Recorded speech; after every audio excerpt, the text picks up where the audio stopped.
Hi, Dan Stein. Glad to be with you. I'm president of the Federation for American Immigration Reform, and I want to spend a little more time with you than usual talking through the situation we face right now, what it means for the future of the country. Many, many years ago, Senator Alan Simpson from Wyoming, who played a big role in immigration initiatives in the 1980s in particular and in the 1990s, he said, you have to have a case-by-case determination of who's coming into your country, or you lose the country. Case by case, individualized determinations is what you need in establishing who comes into the country. Now, as I've said many times, there are three basic questions in immigration policy. Who are you going to admit? How many of them? Right? And number three is how do you enforce the rules? Now, the Biden administration has already made it clear in the brief time they've been in office that enforcing the rules really doesn't matter. That even though the president took the oath to uphold the Constitution and duly passed laws, he has already announced an intention to, in an arbitrary and capricious way, illegally, in my view, suspend the operation of all immigration enforcement in the interior, except where he selectively picks and chooses for, say, known terrorists and that sort of thing. Now, this discretion appears nowhere in the law, nor is it plausible that Congress ever delegated to the president this kind of discretion.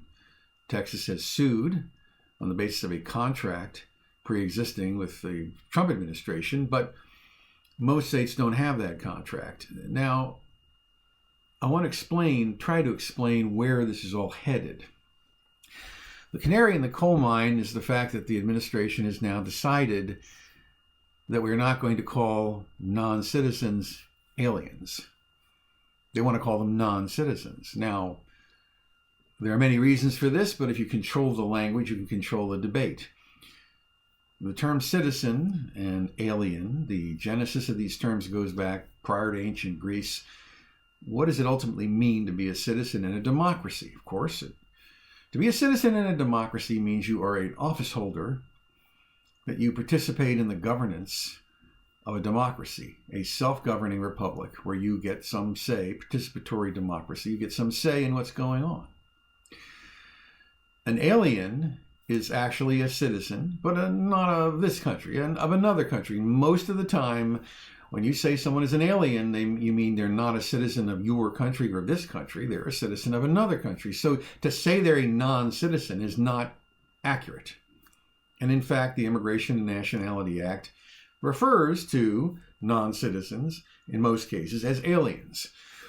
Now, why is this important? Well, if you eviscerate the distinction between alien and citizen, and you are trying to engraft onto that all manner of rights to non-citizens, or eliminate the distinction of immigration status, you're well on your way not only to eliminating borders, but to eroding the operation of both the immigration control system, but also the core and fundamental elements of our democratic system itself.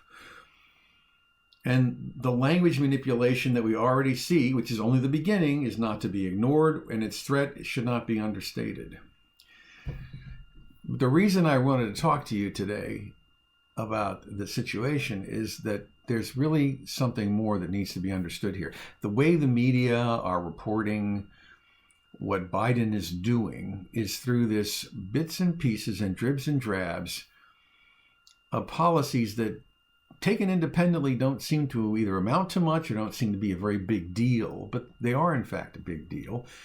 Because if you can look at it from the 30,000-foot level and apply your understanding of how all of immigration policy fits together, you can see where all this is headed, which is, in the end, the total collapse of America's border control and immigration structure. So maybe he won't explicitly say that, that's what the intention is, but this will be the result, a complete collapse, a total collapse of immigration control structure in the United States. President Biden has not articulated a single way in which he's going to enforce immigration law.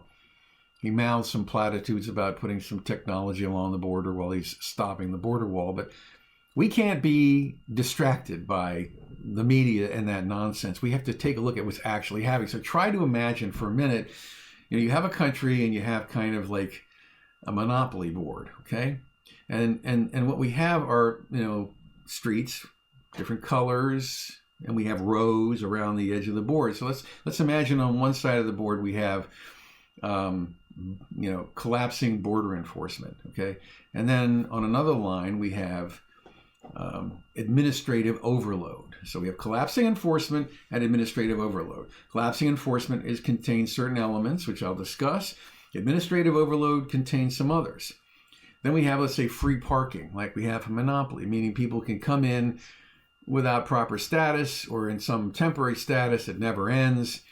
And free parking becomes a basis for accumulating backlogs in the other categories and overloading the system. And then you have the education and labor impacts, the labor displacement, Americans losing jobs, Americans not being able to get jobs, new jobs being created that go to foreign workers and not to laid off American citizens.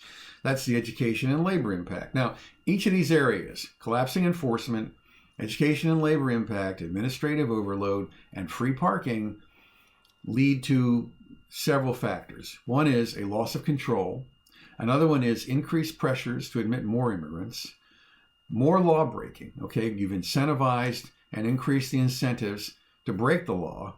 And quite naturally, you continue to see wage rates stagnate, Americans out of work. Though at the worst possible time, the Biden administration wants to unleash a flood of foreign workers, roll back many of the things the Trump administration did during the course of that time. So we can take each one of these streets on each one of these rows and tie it to the impact of one of the four impacts I'm talking about. So everything the Biden administration is doing is either creating a loss of control, encouraging law breaking, increasing pressure to admit more immigrants in the future, or displacing and harming American workers, right? So let's go right through them. Along the street of border control and collapsing enforcement, we have the border wall. Now, okay, we can have a difference of opinion about whether the wall should be 2,000 miles or whether it's appropriate to have it in certain areas of the country, but the bottom line is Biden stopped it. But other than saying he thought it was a waste of money, he never explained why. So you are affirmatively sabotaging a proven effective border control strategy in stopping the border wall. So that encourages a loss of control and more law breaking. You also have the loss of interior enforcement. The president is not planning to robustly enforce employer sanctions or interior enforcement. He's decimating cooperative agreements with sheriffs and local law enforcement agencies, while at the same time he's increasing and bans on sanctuary cities, while at the same time he's increasing disincentives for law enforcement cooperation. He's stopping all interior law enforcement. So no employer sanctions enforcement, no interior cooperation, state and local, letting criminal aliens go free, the collapse of interior enforcement, and then no employer sanctions. Those things, of course, incentivize law breaking. They incentivize visa overstays. They attract more illegal immigrants here coming into the country. Then you have detention. They don't want anyone to be detained. Now, detention is an important component of deterrence. So you have on this row border control on the wall, interior enforcement, employer sanctions, then detention. Detention is where you need to hold people in civil detention. They can always leave if they want to go home, but they're being held because they're a flight risk or some other way won't show up. Very important to deter fraudulent claims or people who want to game the system. Civil detention is an important component. Biden wants to get rid of most of that. All of it has already at some level. Without detention, of course, you wind up opening up the floodgates to more asylum fraud, which is another area we'll get into in a minute. And he's also rolling up the travel bans, the various prophylactic measures taken during the pandemic, as well as the anti-terror measures, those states which did not properly vet people and did not have proper control and management of international terror operations within their own borders. So those are really the major areas in collapsing enforcement, and they're very serious, just taken together, really creating a loss of control and greater law breaking, more illegal immigration. Okay, so then you move to, let's move to free parking. All right, let's move to what now he's talking about. He wants to give an amnesty. He wants to give an amnesty to a quote 11 million people. Now, A, Biden doesn't know how many people are here illegally.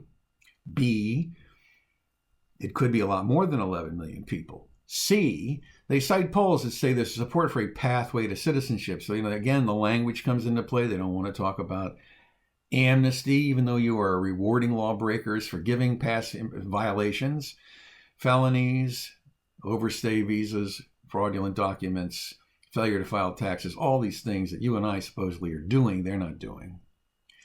So you have to forego all those things in an amnesty, and then you reward people by giving them the residency they stole. But what people don't ask in these survey questions is, would you support giving 11 million people a path to citizenship if you knew you were going to also have to bring in 25 million more of their relatives, which is ultimately what happens.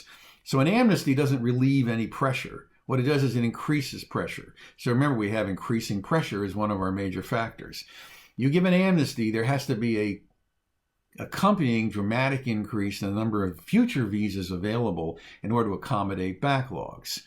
So one of the things Biden wants to do is lift the per country caps and some of the restrictions on the overall numerical categories, because like the pig and the python, a massive amnesty will then create a backflow of many more people trying to get in through the system, petitioning relatives.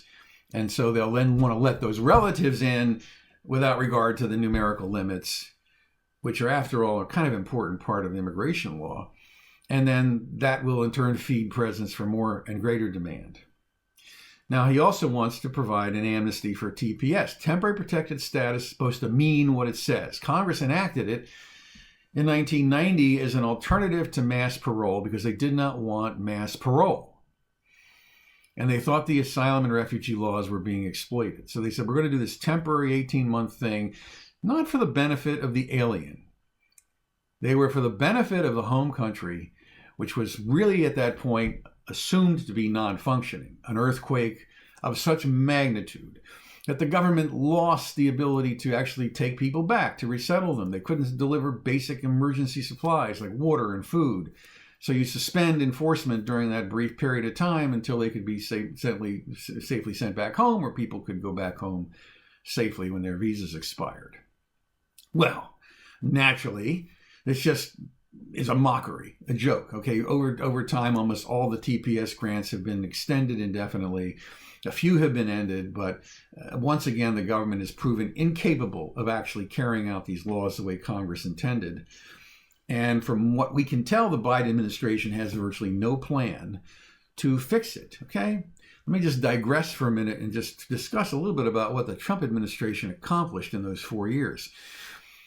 This thing they call the Overton window, I don't listen to that nonsense, but the idea here that you shift the center of the debate, what Trump's administration did was to actually demonstrate that under proper procedures that you could deter illegal immigration. You could actually negotiate with Northern Triangle countries and Mexico and others to get international cooperation.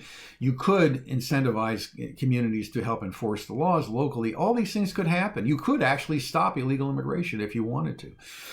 So naturally, coming off that, Biden's administration feels they have to shove the Overton window way off and ratchet it off to the other direction.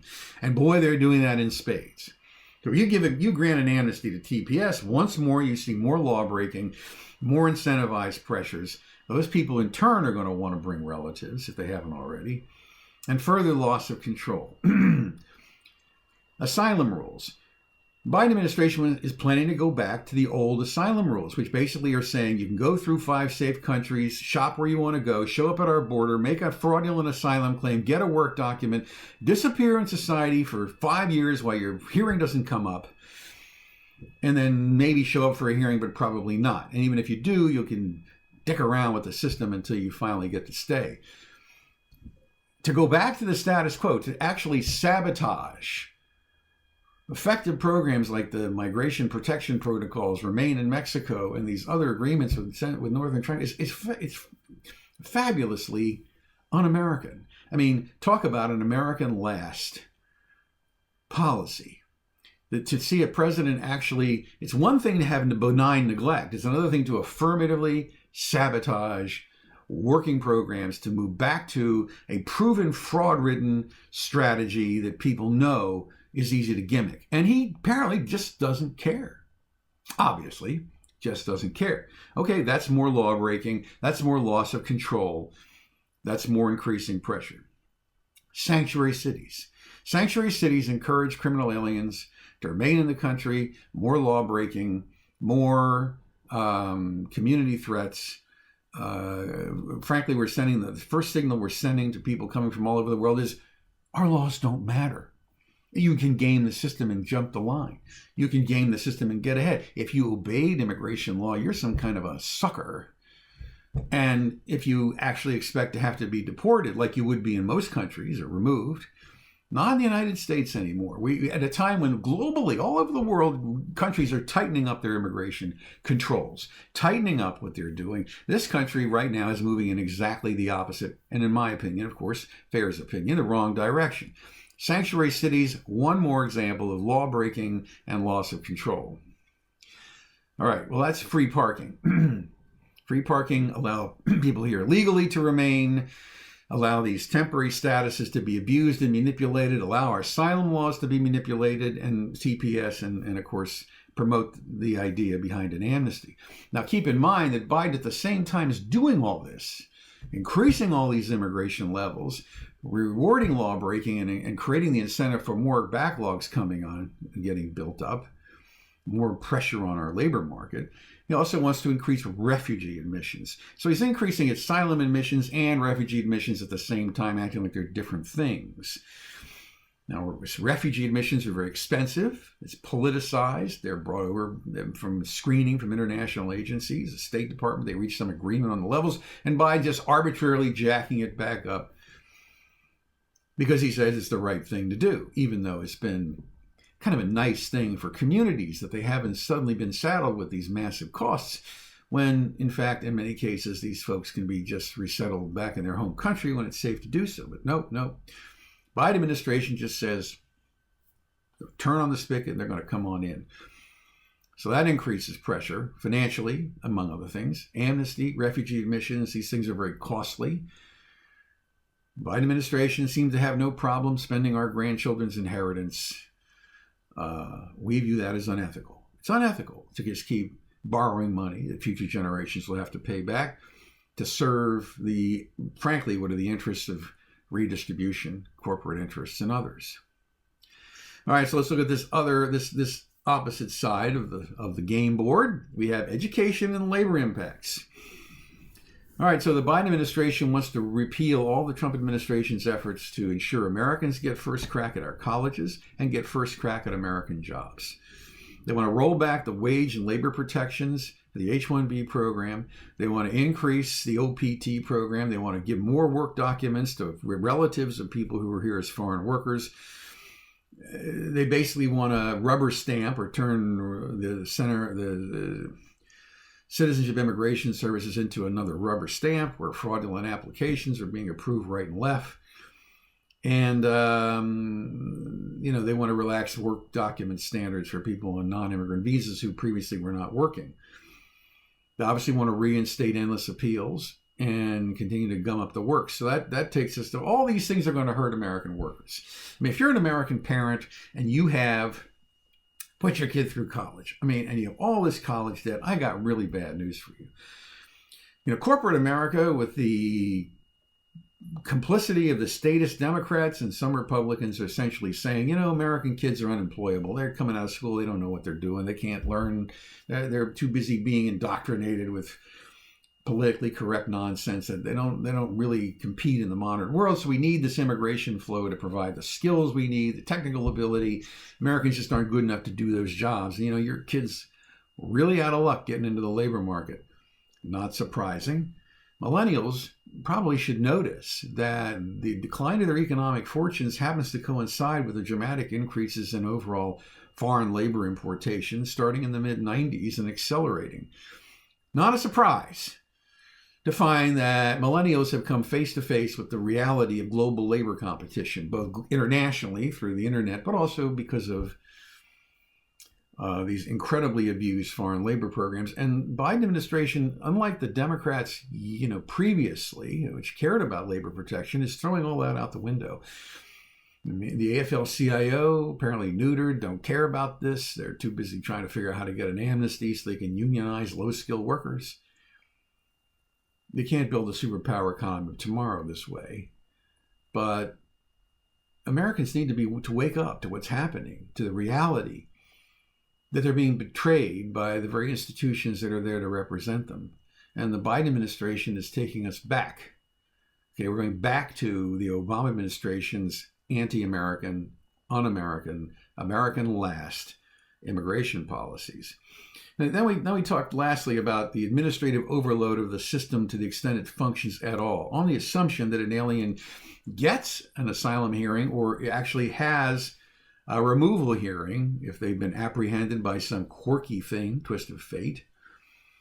Well, then you have to deal with visa backlogs, court delays, endless appeals, and continued building of chain migration. Trying to eliminate backlogs by admitting more people, which seems to be a big line they say now. They say, the reason we have so much illegal immigration is there aren't enough ways to get into the country. That's baloney.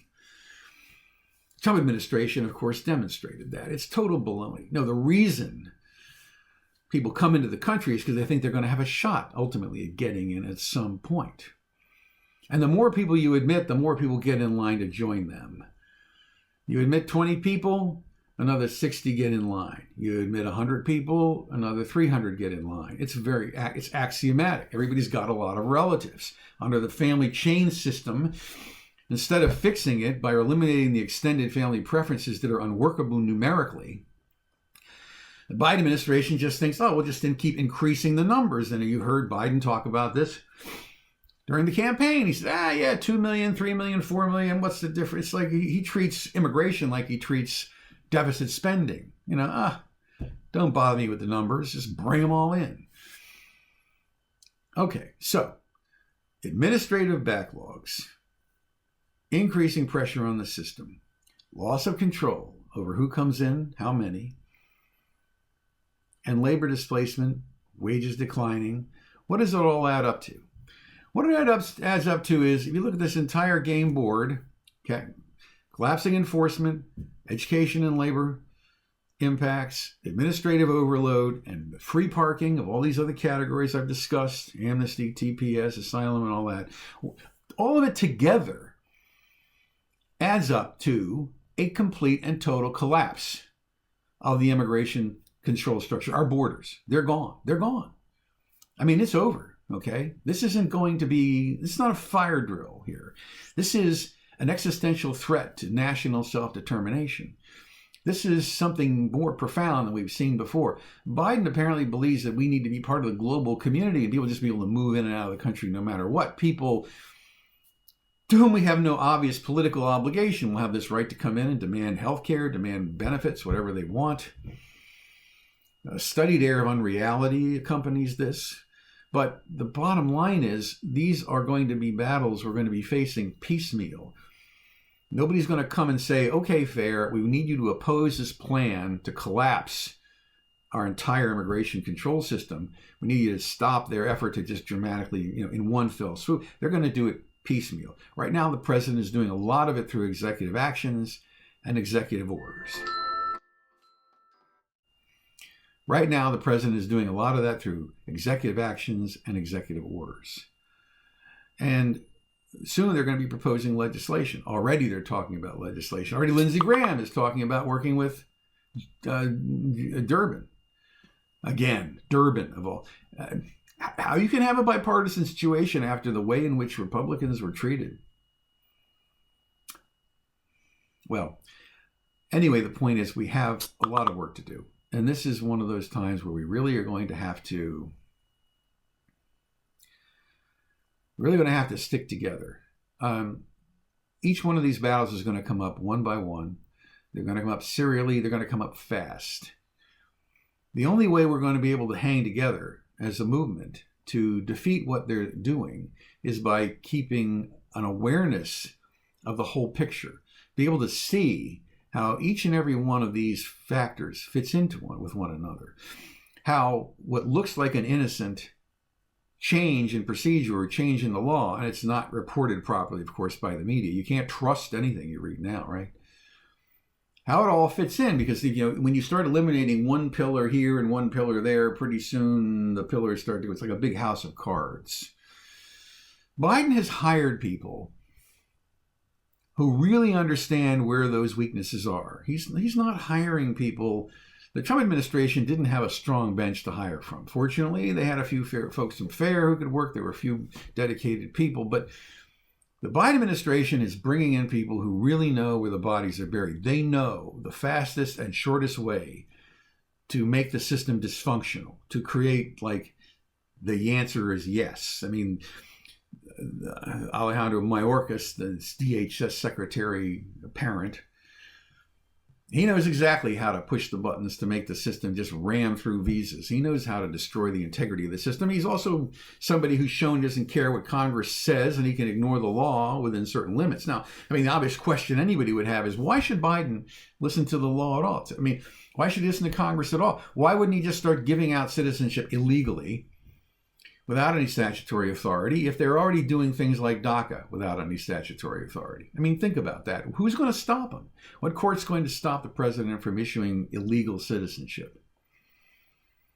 It's a serious question. Now, in terms of actual legislation in the next year, I would certainly argue, FAIR would certainly argue, the president's decision to go ahead and dismantle so many of the changes made in the past 4 years is evidence of bad faith. That there is no, unlike a Barack Obama who kept enforcement going for at least the first 3 years of his first term, Joseph R. Biden has made it clear immigration law doesn't matter. And how do you go to Congress and say, well, we're going to work through something, but we're not going to give you any kind of assurance that it's going to be solved in the future, and we won't continue to have all this illegal immigration, etc. And he's apparently saying, he looked at his proposal, he goes, I'm not going to bother.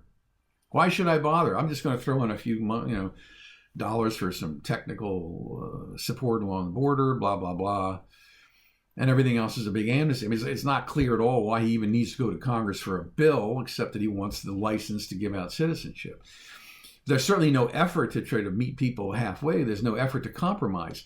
When you are unwilling to compromise, when you're unwilling, you do that because you don't believe you have to. We have to make it pretty clear that they're going to either have to compromise or they're not going to get their way. This is going to be a huge issue in 2022 already. This is building.